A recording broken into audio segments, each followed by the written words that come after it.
ఏపీలో అనధికార చర్చలపై చర్యలు ఉంటాయనే హింట్ కూడా ఇచ్చారు. నేరుగా ఎమ్మెల్యేలకు అలాంటి వాటిపై చర్యలు తీసుకునే అధికారం లేదు కాబట్టి కలెక్టర్ ద్వారా యాక్షన్ ఉండొచ్చన్న సంకేతాలైతే ఇచ్చారు.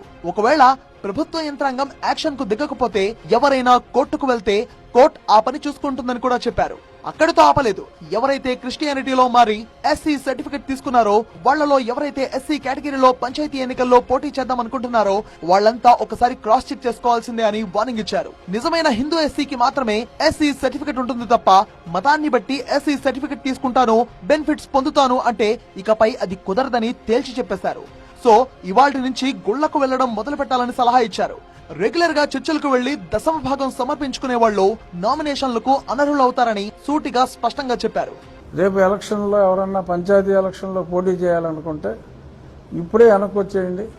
ఇవాళ నుంచే గుళ్ళకి వెళ్ళటం మొదలెట్టండి, గర్భాపసి వచ్చేయండి. ఈ 3 నెలల్లో మీరు హిందువుననే నమ్మకం, మీ తోటి కమ్యూనిటీ మిమ్మల్ని యాక్సెప్ట్ చేసేలాగా ఆ నమ్మకం మీరు క్రియేట్ చేసుకోగలిగితే ఎన్నికల్లో మీరు పోటీ చేయగలుగుతారు. లేదంటే అన్ని చర్చిల్లోనూ ఫోటోలు తీసుకుని మీ అపోనెంటే రెడీగా ఉంటాడు, నిజమైన దళితుడే పోటీ చేయగలడు.